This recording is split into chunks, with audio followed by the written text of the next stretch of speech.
एक गांव में एक बरगद का पेड़ था। आधी रात होने पर कुछ गांव वालों को उस पेड़ की एक डाली पर एक औरत पीठ करके सोती हुई दिखाई देती थी। गांव वाले उसे देखते ही वहां से डर के मारे भाग जाते थे।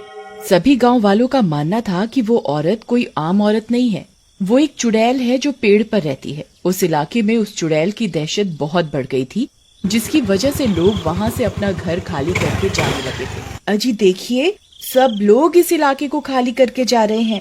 मुझे लगता है हमें भी यहाँ नहीं रहना चाहिए। अगर किसी दिन वो चुड़ैल पेड़ से नीचे उतर आई तो हमारी लाश भी नहीं मिलेगी। अरे तुम पागल हो गई हो, कोई चुड़ैल उड़ैल नहीं होती, ये सब गांव वालों का वहम है। अजी आपका दिमाग तो खराब नहीं हो गया? बहुत सारे गांव वालों ने अपनी आंखों से उस चुड़ैल को पेड़ पर लेटे हुए देखा है। अरे यार, अब इसके वहम का इलाज कैसे करूं? अच्छा ठीक है, मुझे एक दिन का समय तो दो, हम कल यहाँ से घर खाली करके चले जाएंगे। फिर रात होने पर उस इलाके में सिर्फ वो दोनों ही बचे होते हैं। बाकी सभी लोग वहाँ से अपना घर खाली करके जा चुके होते हैं। सुषमा खिड़की के पास खड़ी होती है। अजी मुझे तो बहुत डर लग रहा है जी। देखिए ना, बाहर कितना सन्नाटा है।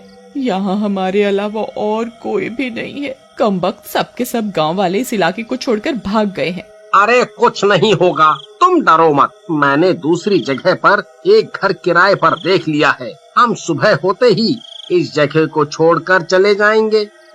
फिर वो दोनों सोने लगते हैं। तभी कुत्ते रोना शुरू कर देते हैं। डर के मारे सुषमा की नींद खुल जाती है।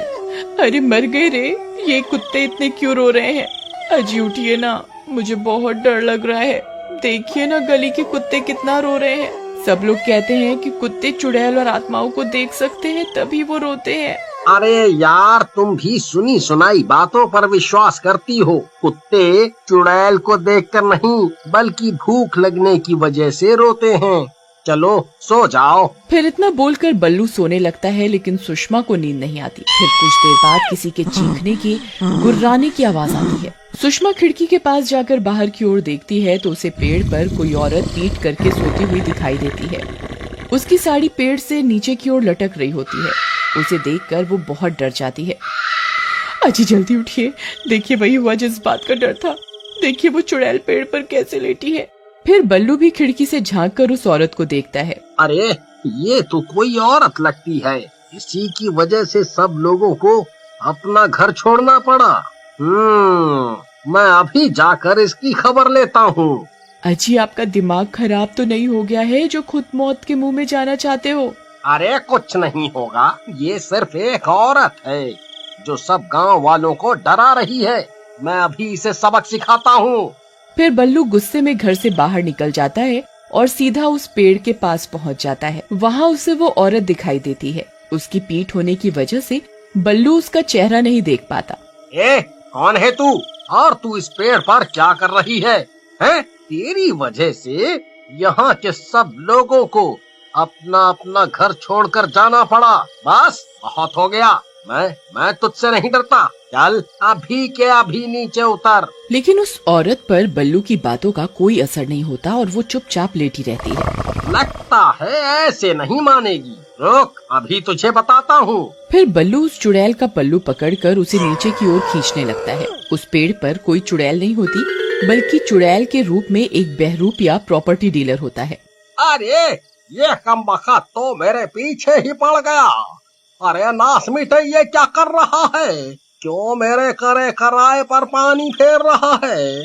अरे छोड़ दे कमबख्त, अरे छोड़ मेरा पल्लू, छोड़ दे।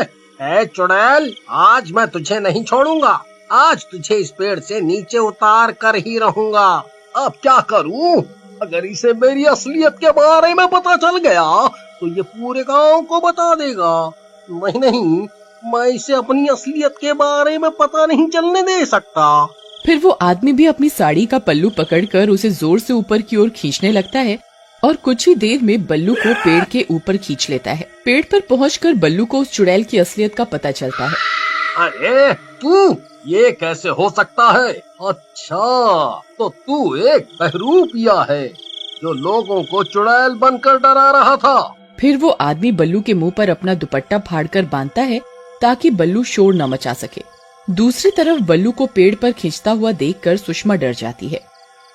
हे भगवान, इस चुड़ैल ने तो इन्हें पेड़ के ऊपर खींच लिया, अब क्या करूं?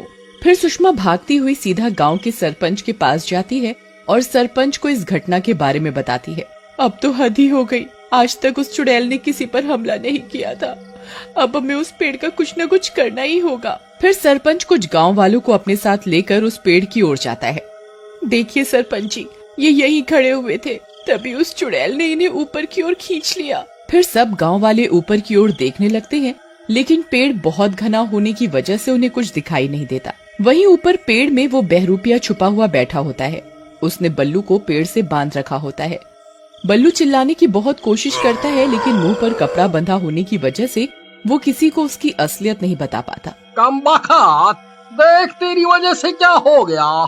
आज तक डर के मारे कोई भी गांव वाला यहाँ आने की हिम्मत नहीं करता है। मेरी तरकीब सही काम कर रही थी, सब गांव वाले ये इलाका छोड़कर जा रहे थे और मैं इन सब की जमीनों को औने पौने दामों में खरीद सकता था, लेकिन तूने सब चौपट कर दिया।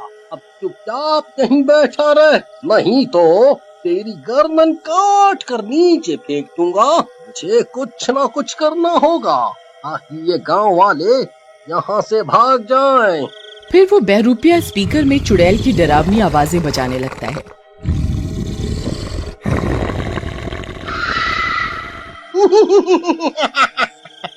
अरे मर गए रे सरपंच जी, लगता है वो चुड़ैल जाग गई है, तभी गुर्रा रही है।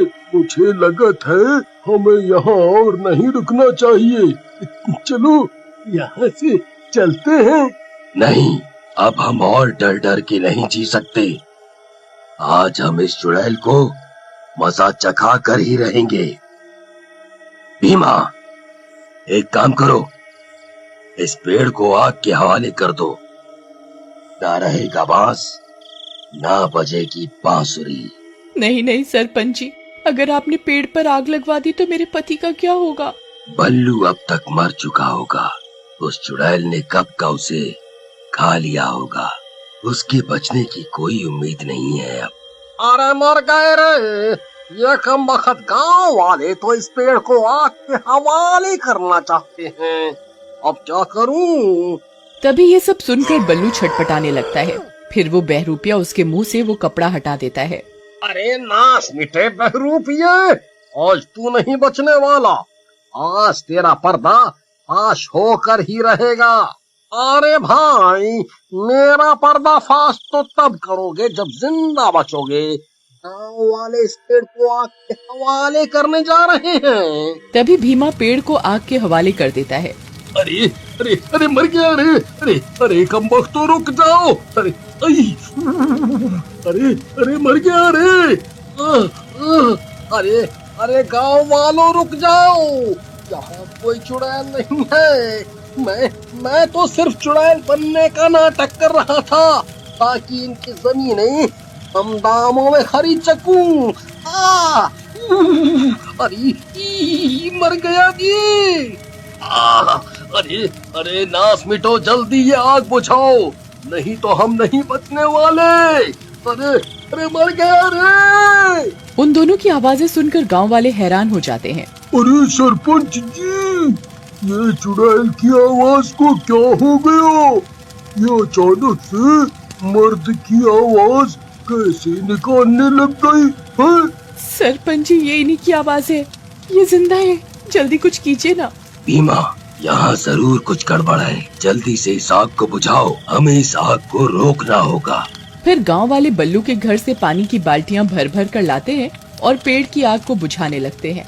कुछ ही देर में वो आग पर काबू पा लेते हैं। फिर बल्लू और वो बहरूपिया पेड़ से नीचे की ओर कूद जाते हैं और बहरूपियों को चुड़ैल के रूप में देखकर सब हैरान रह जाते हैं। अरे ये तो इसी गांव का प्रॉपर्टी डीलर मनोज है। ओए कमबख्त, तू इस पेड़ पर चुड़ैल बनकर क्यों रह रहा था? बोल। गाँव वालों, मुझे माफ कर दो, मैं लालच में आ गया था और यहाँ के लोगों को चुड़ैल का डर दिखाकर उनकी जमीनों को कम दामों में खरीदना चाहता था। मुझे माफ कर दो। फिर सरपंच उसे पुलिस के हवाले कर देता है और सब गांव वाले वापस अपने अपने